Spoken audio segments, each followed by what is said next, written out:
Bonjour et bienvenue sur Codable.tv avec François Lolin.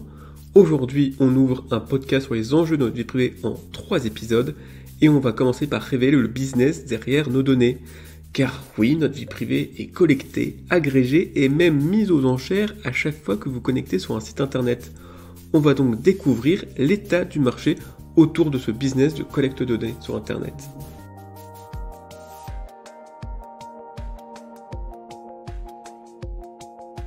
C'est une drôle d'époque, effectivement, car notre vie privée attire les convoitises.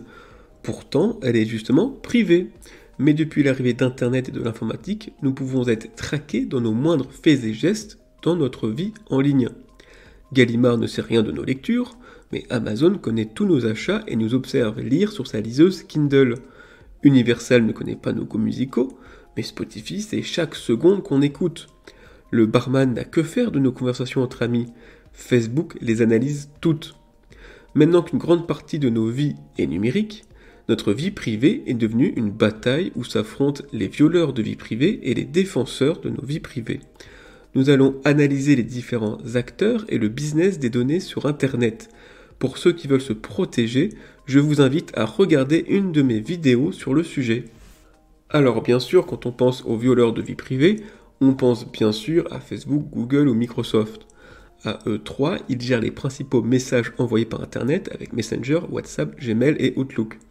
Ils disposent de 84% des smartphones dans le monde avec Android et 75% des ordinateurs avec Windows et Chrome OS. Ils contrôlent les principaux réseaux sociaux avec Facebook, Instagram, YouTube et LinkedIn. Ils ont même un droit de regard sur nos documents avec Office ou la G Suite. Tout cela est déjà énorme et pourtant cela reste la partie émergée de l'iceberg. Premièrement, la Big Tech espionne nos mouvements en dehors de leur site. Google dispose de Google Analytics, un module à installer sur les sites tiers pour analyser le trafic. En échange de laisser Google espionner les visites sur le site web, le gestionnaire du site peut visualiser les métriques de ses visites. Google Analytics est installé sur 80% des sites web, ce qui permet à Google de surveiller 80% d'Internet. Sans oublier son navigateur Google Chrome qui doit permettre de surveiller les 20% restants. Facebook n'est pas en reste, lui aussi propose un module à installer sur les sites, le Facebook Pixel. Ce composant se transforme en mouchard pour analyser le trafic des sites où il est présent. Deuxièmement, à côté de ces quelques big tech, il existe des milliers d'entreprises pour collecter nos données, la revendre, les agréger, puis les mettre aux enchères. Chiefmartech.com en a par exemple recensé plus de 8000 en 2020. Et oui, vous avez bien lu, nos données finissent aussi aux enchères. Il y en a à chaque fois que vous visitez un site web.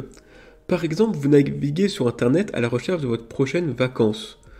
Tout votre parcours est analysé, un profil marketing circule avec vous sur Internet, homme 80%, CSP+, à 60%, recherche de vacances à 90% de chance.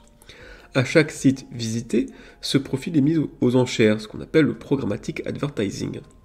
Des robots vont se battre durant quelques millisecondes pour le compte d'annonceurs. Dans votre cas, ce seront les robots de Hotel.com contre Trivago.com. À la fin, le gagnant aura le droit d'afficher sa pub devant vos yeux. Tout ce process se rejoue sur chaque site entre le moment où le site s'affiche et la pub apparaît. On restait jusqu'ici dans la sphère du marketing. Il existe aussi des entreprises de surveillance Internet au service des gouvernements, des mercenaires du numérique 2.0. L'entreprise Palantir propose d'analyser les immenses données des citoyens en ligne pour les États. Une sorte de NSA clé en main. Le gouvernement français l'utilise et même le NHS britannique a utilisé ses services durant le Covid. On peut aussi citer NSO avec son logiciel Pegasus. Il sert à pirater le téléphone de n'importe qui. Son but est bien sûr de traquer les terroristes et les pédophiles. Il n'a toujours pas permis de retrouver les clients d'Epstein, mais il a déjà été utilisé 50 000 fois au moins pour espionner des journalistes, des militants des droits de l'homme, comme Ahmed Mansour ou même des politiques.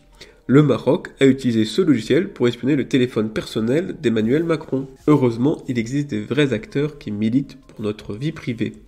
Que ce soit des associations comme l'Electronic Frontier Foundation aux États-Unis, la Quadrature du Net et Framasoft en France, ou des entreprises comme Proton en Suisse qui proposent un concurrent entièrement chiffré à Gmail et Drive.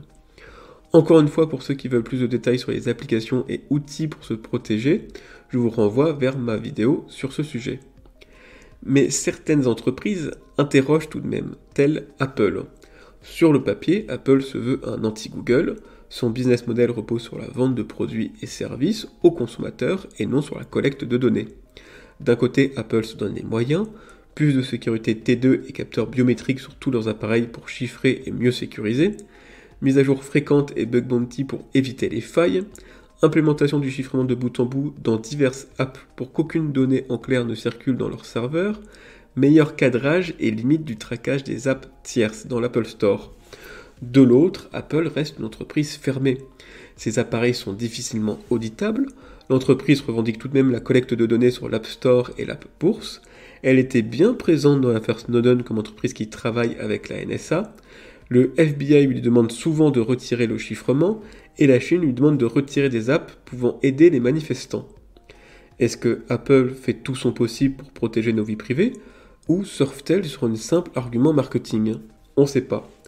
En tout cas, pour certaines entreprises, la question ne se pose même plus. L'entreprise Qwant se voulait un Google français respectueux de la vie privée. Après 25 millions investis par l'UE, le produit reste bancal, beaucoup trop dépendant de Bing, alors que d'autres solutions similaires ont réussi à émerger comme DuckDuckGo ou Brave Search. Pire, le salaire élevé de ses dirigeants a été révélé alors que la boîte ne gagne toujours pas un rond. La situation de Qwant, malgré l'afflux d'argent public, est telle que l'entreprise a emprunté 8 millions d'euros à Huawei pour éviter la faillite. Enfin, le fondateur vient de partir pour lancer une entreprise de cybersurveillance. Bref, la crédibilité de Qwant est vivement touchée. Cela ressemble plus à une entreprise ramassant les subventions pour des nobles causes qu'à une entreprise militant pour nos vies privées. En conclusion, il ne sert à rien de pointer du doigt des GAFAM ou une plateforme en particulier comme TikTok en ce moment. Absolument tout Internet viole votre vie privée et réparti à travers des milliers d'acteurs. D'ailleurs, il manque l'acteur le plus important. Dans le prochain article, nous verrons quel rôle ont les États autour des enjeux sur nos vies privées. Voilà, merci de m'avoir écouté, j'espère vous retrouver très prochainement pour un nouvel épisode de Codable. À bientôt.